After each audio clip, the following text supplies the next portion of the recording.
What's up, guys? It is Friday. We're back at it again, and life does not stop. So, we got some good stuff to talk about today. So, there's a few things I want to talk about, but the first thing I want to get into is something that God has really been showing me lately. And it's kind of trippy when you think about it, but pretty much He's been showing me that everything's the same or everything's connected.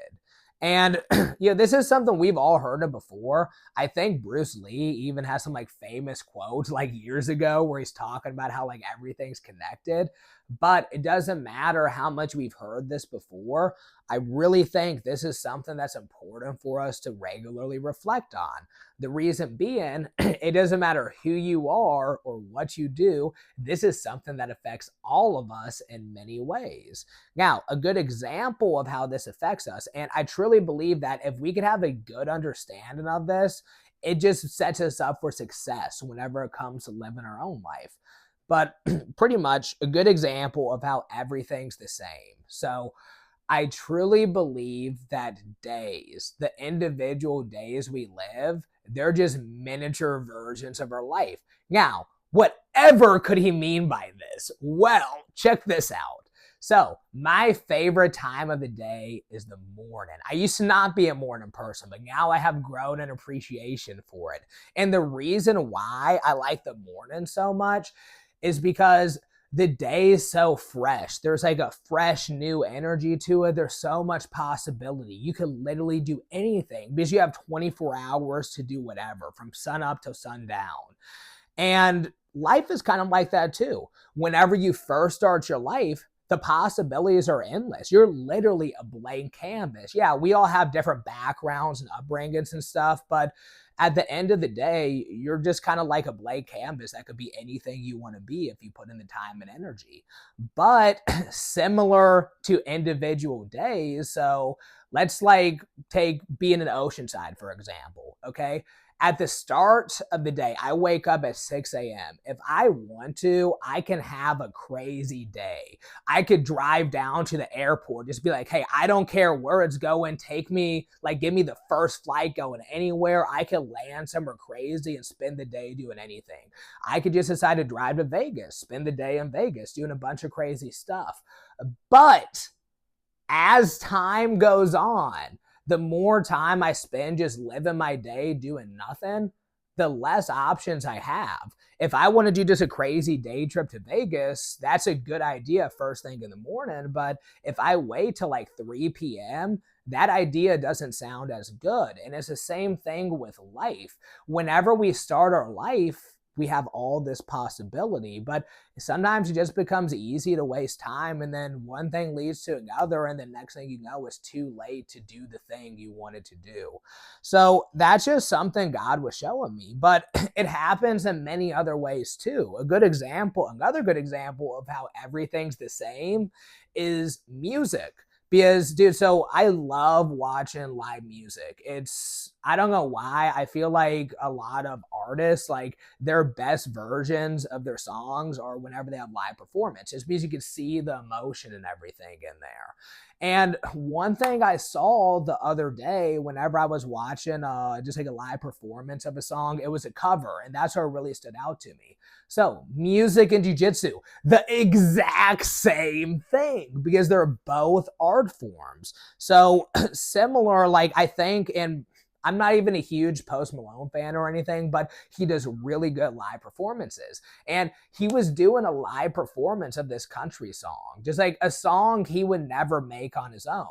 And I remember hearing that song like a lot growing up because I come from the middle of nowhere, so we listen to country music. But pretty much whenever I saw him performing the cover of that song, I was like, oh my goodness, this is so crazy. Because just like how in jiu-jitsu, we could have a move. Let's just say Paulo Miao. He's really good at like crab rides and barambolos, okay? He could show a move and he does it. That's his version of that move. I could do the exact same move and it could be effective, but it's going to look differently because that's my style. And that's kind of what I see with music and jiu-jitsu. Like whenever someone performs a cover of a song, it's similar to like doing a move in jiu-jitsu with your own style, with your own flair. It's the same thing, but it's not the same thing. It's different. No one can do that move in the way I can do that move. Just like no one can perform a song in the same way you can perform a song or another musician can. So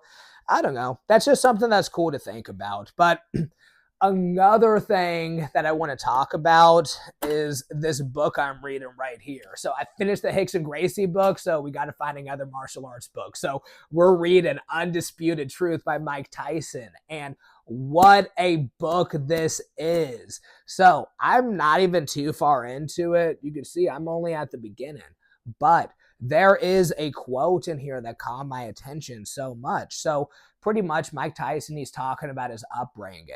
And I guess like, he comes from a bad background. And, he wasn't always the man we see him today, like this big, strong, like tough guy. He used to get bullied a lot as a kid, and he didn't have like any self-esteem or confidence.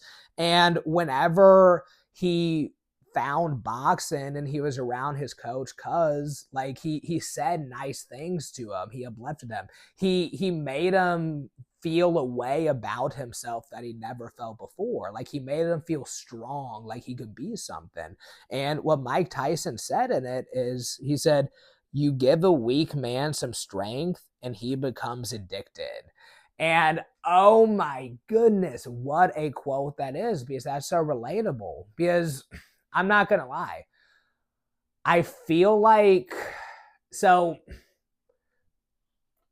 I can relate to that, because whenever I was a kid, I used to get bullied sometimes. And it wasn't anything crazy like Mike Tyson or anything, but there was like a decent amount of like moments I can remember where I was in some altercation, like someone was messing with me for no reason, and there was literally nothing I could do. I felt helpless, but glory be to God, like he put me on the right path, and I'm no longer like the man I was. He made me strong. But I think that's why I have such a hard time taking rest days and stuff like that. Because even before jiu-jitsu, I was like that with lifting weights. And ever since I read this, I've been reflecting on it. But pretty much like because before I started lifting weights, I was like really scrawny and like weak and stuff like that. But then I started lifting weights and I started to see myself get muscles. Like I remember the first like weightlifting session I ever did for football practice, some dudes thought it would be funny if they like put a lot of weight on the bar. And they're like, hey, Jonathan, try to lift this. And then they helped me lift it, and it just like fell on me like that. But then there came a day like a year later or whatever, that weight that I couldn't do, I could actually start doing that. And I always had this fear deep down inside that, hey, if you miss a day, you're going to go back to square one. You're going to be weak and helpless again.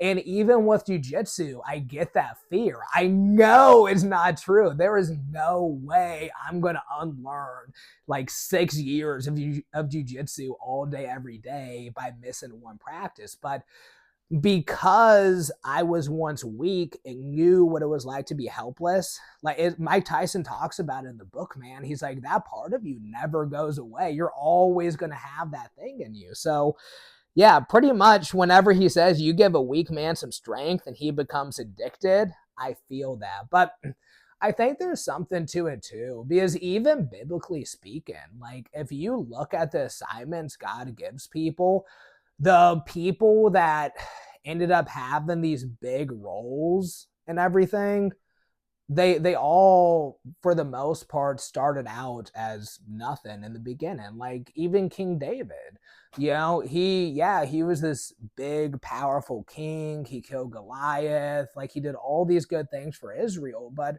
he wasn't always that way. He was a little shepherd boy at one point. He was the outcast of his family. Like his family thought he was so unworthy that whenever Samuel the prophet came to anoint the new king, he's like, hey, one of your sons is going to be king. He showed all of his sons except for David. And Samuel was about to leave. He wasn't even going to consider showing David. So I don't know. I feel like sometimes God likes to pick like outcast people like that for big purposes, because you know what it's like to be on the other side. And we all have different journeys. There's like people in the Bible too that they from day one they were blessed and they were blessed their whole life. But just from what I've seen in my own experience and in my own life, normally people that start off with some type of disadvantage, there's just like a different level of gratitude and humbleness they have because they know what it's like to be on the other side. Like if it's hard to be really prideful and underestimate your opponent whenever you've lost before because you know someone can beat you. I wouldn't know what it's like, but I could imagine that if you've won everything your whole life, it can get easy to get a little comfortable and start underestimating people because it's never happened to you. You don't know what you don't know.